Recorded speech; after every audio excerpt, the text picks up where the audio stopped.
Good evening. Thank you so much, Tom. Can you hear me okay? Well, it's a tiny room, so. What I've decided to do really is just to read from the new collection, which came out in April by Schumann, Koreana. Briefly, I'm really bad with introductions because I can go on for 20 minutes. But really, just briefly, it's about Sheffield and other cities such as Budapest, major themes that I normally do in all my collections. And the one I'm going to start off with, and I'm sorry, Geraldine and Alan, because you've heard it so many times, is going to be a long piece, so that will be taking up most of my time here, and maybe a couple of short ones. The book consists of 3 prose poem sequences, and this one is the second part, which is the title poem as well as which is Koreana, and it's called Lehóczky's Viola. The speaker or the dweller of these prose poems tend to travel a lot around the city for years, changing locations, discovering places, trying to sort of inhabit corners. And this one is where this dweller, whoever she or he is, arrives at a place in Sheffield which is called Lehóczky, one of the highest parts of the city. When I lived there for about 7 months, I found it a beautiful place with amazing view, but very quiet. And acoustically quiet, I mean, so not much noise, no cars, no any indicators of time such as bells or tower clocks. And this is what kind of gave me the impetus to write this. Lehóczky's Viola. At noon, in the beginning of October, my late autumn guest, the drifting Koreana with a name unpronounceable, who moved from one cobbled corner of the city to the other every time the season turned, looked out of the lowered window and stated that no one rings church bells to signify the hour in Lehóczky anymore. In fact, she added, if this grey cloud had set in now, it would stay above the city, and what's more, it would dwell in the chasm of the valley, perhaps for an unpredictably long time, for eternity. Look at that gigantic arc of humidity stretching between Lehóczky and Hillsborough, a perfect and multicolored crescent above the city, above the earth. But just before one's mouth could shape a frail O, the vision vanished, and one wondered if all that had just happened was in fact at all true, if the bands one thought one saw were merely artifacts of the photopigments in the eyes. But there is truth in evaporating contours of bridges, she said. There is truth in the vacant, the hollow, just there stare into the midst of the fog. It's the borders of such densities couriers are to cross, the day's outlines after the rain, the hazy contours of the Hillsborough Hills. It's such a day which ends abruptly, and you two fall into an inexplicably opaque mood, forgetting what then you called magic, the perfect portico made of air and basic colors. Look, she said, it's that kind of unexpected 2 a.m. which shakes and then wakes you when your face looks pale and puffy like small planets. Have you, she shook me, have you been shaken like this before? In a room that's dark and empty and no one else is around, except on the semi-lit pallid wall there is always a shadow swinging, limbs and empty sleeves, a silenced body of a bell. The body? An anonymous messenger, the corpse of a postman, the remains of a fallen archangel. and my guest, like a tongueless psychopomp speaking several inaudible tongues, continued quietly. If the city's focal point vanished in fog, she said, and there are no contours left to cross, you could always throw a stone at a hooded crow to see if the stone or pebble flew over the sea, you would become a vagabond forever. If it landed on a building, she said, they said you could put your anchors down. Buildings gaining and losing significance as seasons change are so much like the word you. And all yous are like defunct trams that used to run on schedule from here to town and back. But then ghost trams are very much like new bells, from the convex eventually morphing into the concave, or from the hollow to the convex, my nameless guest added, and wondered when this eternal curse on Koreans would be revoked. For without them, cities forget how to count time. Let's walk in and out of walkless Lear this mid-October Sunday, she said, at noon. Walkley is renowned for celebrating Sundays without a sound. In fact, each Monday, and what's more, each day carved out of the calendar seems to turn into an eternal silent Sunday in this part of the planet. But it seems no colour can stay the same for longer than a split second. These autumnal shades resemble contours of unexpected guests who leave the dinner table in between two courses and with an intermittent chuff disappear into the valley of no man's land. One day you'll need to find those iridescent tracks to be able to find your way backwards in the season, she warned. The more erratic the route, the closer you are to you. You could choose, for instance, the closet path by the boarded-up netto, which sits anonymously on South Road like a dysfunctional gesture, a building ready for dark November weekdays. That's Sundays in Walkley. People should bring nails, she said solemnly, for departing buildings like that. Eventually, they will always open their shutters. The other evening, she nodded, she saw a thin shaft of light squeezing through the metal blinds when a quiet workman stepped outside to light a cigarette in the rain. These unnoticeable crevices, these small and absent spaces between the bric-a-brac.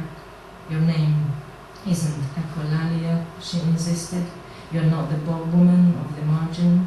One needs to travel relatively far in order to be remembered all at once, at an impromptu corner of a familiar street.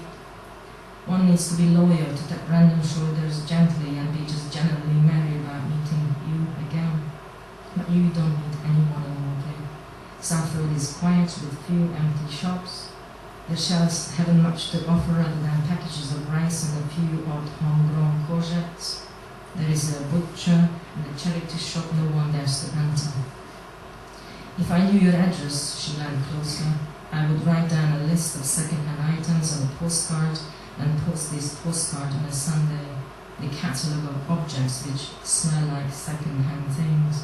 A Hitchcock DVD and a porcelain tea set, a pair of worn shoes, an old viola. But there isn't a post office in Walkley. No one easily becomes absorbed by these faithful compasses, redundant references when staring them out through the steamed-up window on Sundays when no one is there to watch. We must go back and remember an extra second-hand item and scribble the name down on the list. Today the new item is the skin-colored viola with no price tag. Priceless, I mean, people don't buy presents from these shops anymore. It's because they smell of old people's wardrobes. I would buy you the viola if you were closer. Walkley is within vicinity. Let's crawl an inch closer to the charity shop window and see if someone left an old pendulum in one of the dark corners and stare into chipped flakes of unframed mirrors. Did you know that hooded crows are the only birds who can recognize their own reflections? A pair of binoculars leaning by the porcelain tea set, glasses clouded with past Sunday's fog. This vicinity is what one's always intrigued about. I don't know Walkley.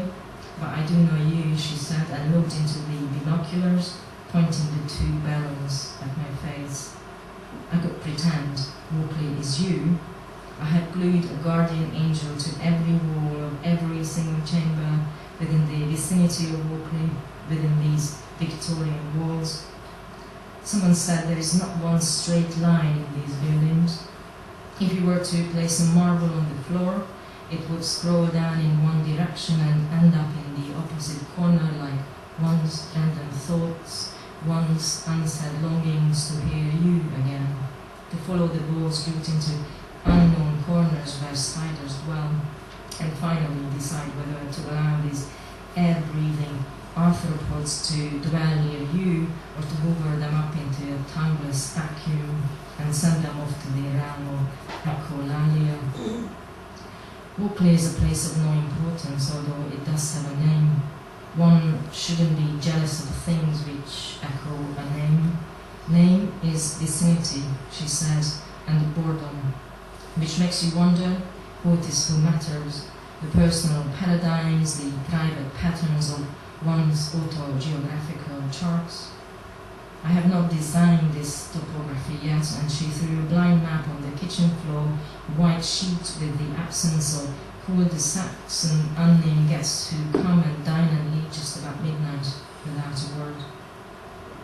She said she was told Walkley is a large garden made of many mazy gardens, that there are 16 minutes between Walkley and the hills uphill, 16 eternal minutes between now and then, between the thought and the said, they would always add.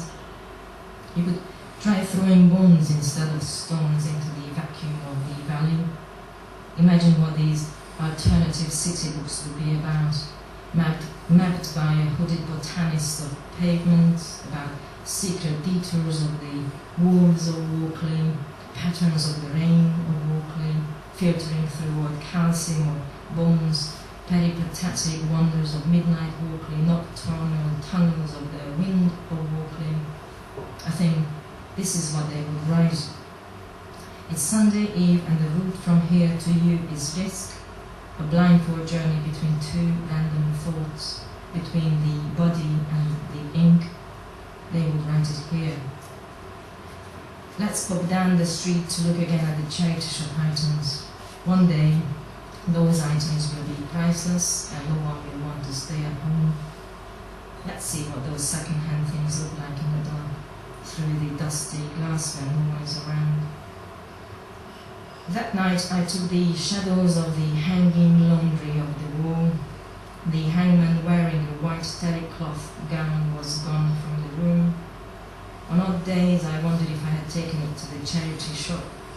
My guest, whose name was unpronounceable, vanished too with the howling of bewildered bells. The following night only tiny dark leaves flickered on the white. I spotted the violin next to the Hitchcock DVD. The street was wet after a brief October Sunday shower, beating against the window for about half an hour. Soaked panorama of soft hills.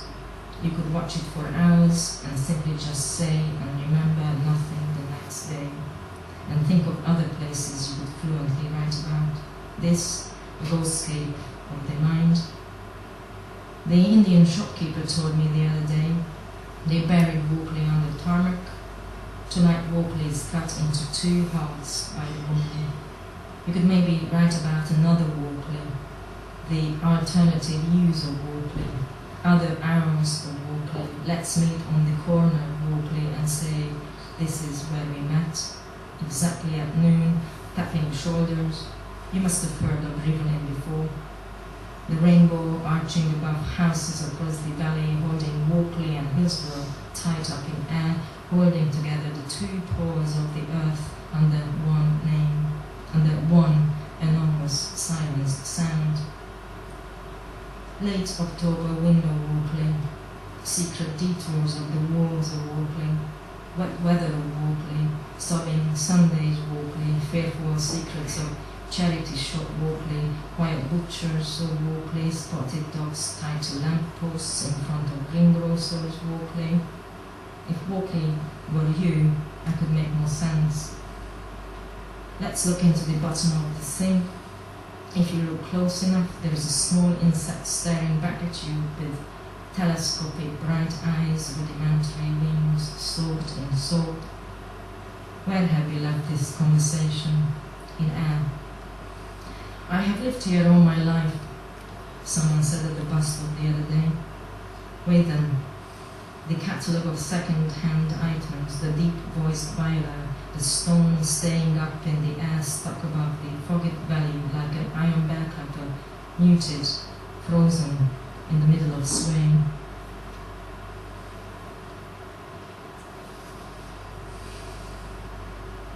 And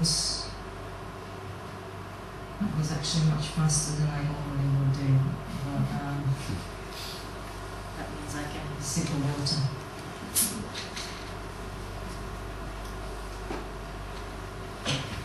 So this kind of stuff is going on in the book.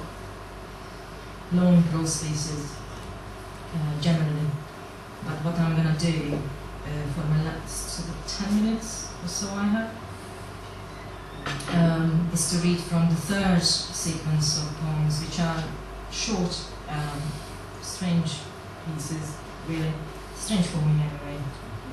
And they are called phantom poems, and in a sense, it's about 15 in here, and in a sense, all trying to reflect back on to what was said in the big, long prose pieces. So what I quite like doing is making the poems in the collection converse with one another.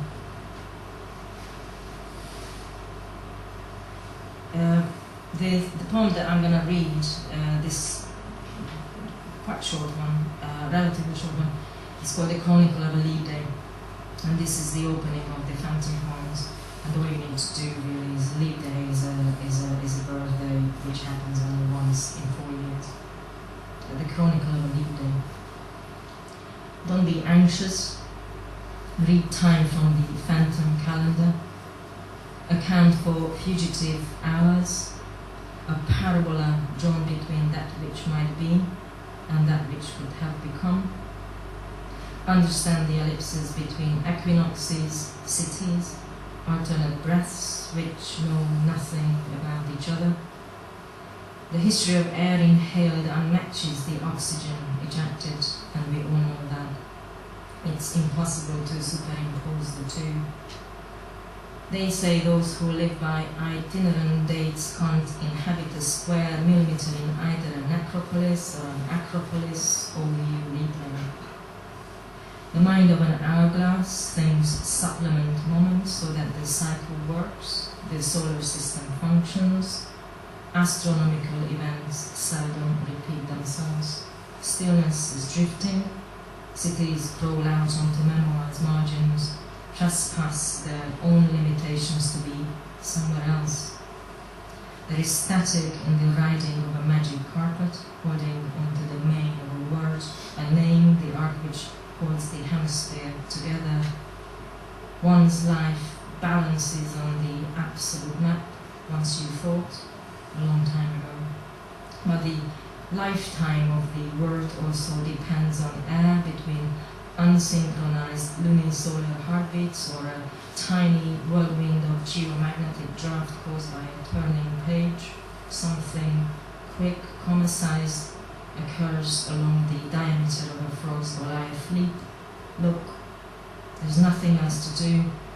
There is some good in blinking into the last rays of winter sun. You might go so far as to call it love.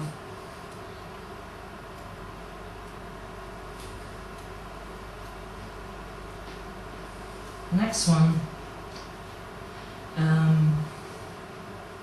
is based on a Christmas conversation with a scholar in Hungary, Budapest, and all you need to know is follow the name mentioned in there, dropped in there, name dropped in there, was a poet in the 20th century, and was very famous, so like, particularly when he got to 90, is just to allow the media to take images of him completely naked. For some reason he loved it. But anyway. Also, he had a wife 60 years younger than him. He was also a philosopher. maybe that explains, yeah. Postscriptum and symbols. Postmodern man and women, the scholar says, in between two courses, between the fish soup and the stuffed cabbage, burn much longer these days in crematoria from the quantity of e-numbers they stuff down their throats. Each year the boredom of inevitability, the predictable patterns of gastronomy, the echolalia of Christmas decorations, even the sameness of stars, elements, the tautology of multicolored porcelain birds of paradise, as light as feather, the white spotted death cups swaying off the branch, the anniversary of small samovar bells. Because take the example of Faraday, he urges, and his ideal post-Cartesian man, the postnatal freedom, the absolution of nudity, the forgiveness of clothlessness, the absolute absolution, a weightless stroll across woods or walls, no such thing as shortcut between the thought and the said, only the hollowed out name filled with outer space, all the lost substance of homelands. No need to tiptoe around buried bombshells anymore. It's winter solstice in the northern glass.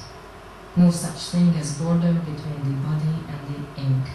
Nightfall, your garment, winged or wingless, closes you with his or her body. Don't be afraid, fearless flanner. Keep the myrrh and the myth in the backpack of your own skin. A pocket knife, strings, extra pair of socks, a tiny ragged pair of winter gloves, a neon torch. Look.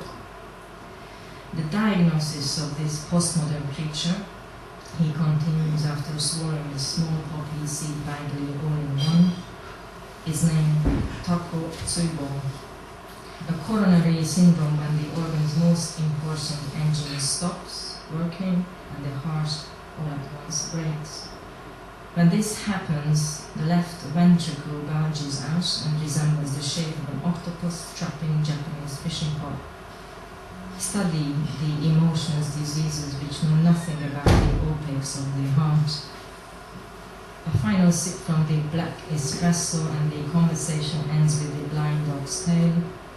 Last night he got entangled in the Christmas tree, carnage everywhere. Remains of red-beaked porcelain storks scattered around the entire country. No symbols, where none intended.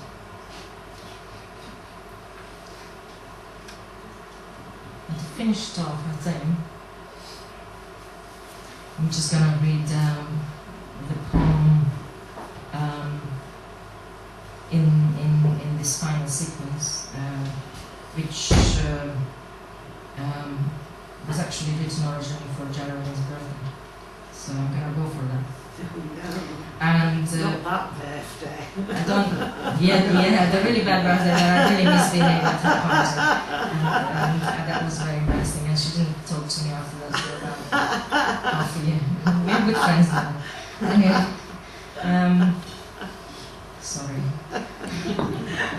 Well, you don't have to. I don't have to chase Geraldine, but she's got this very famous sort of iconic image of her with a big owl, and owls, as well before I knew Geraldine, started to become some sort of a motive in her book.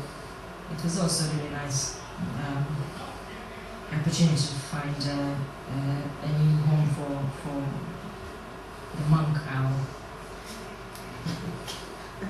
Conversation with Geraldine Monk's owl.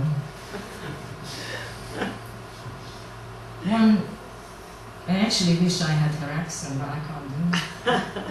You can when you're drunk. I think you should do this. One midsummer night, she says, carrying a huge grey bird on the sleeve of her mac. Darling, it's a barred owl. strips the barrier, in other words. We saw a dark colossus descending over that hedge, the silhouette of an old aeroplane, lights on the wings, each cabin lit up, flying so close to Earth, to us, nearly touching the hair on our skull, that we thought it was doomed to crash into the moors. I'm sure, she adds, I saw propellers simultaneously still and rotating. Can you imagine? She gesticulates with the globe-eyed bird, close coat in the coat. And not only that, but this moment when the giant faded like people do into forests or behind moons, as quiet as a mouse.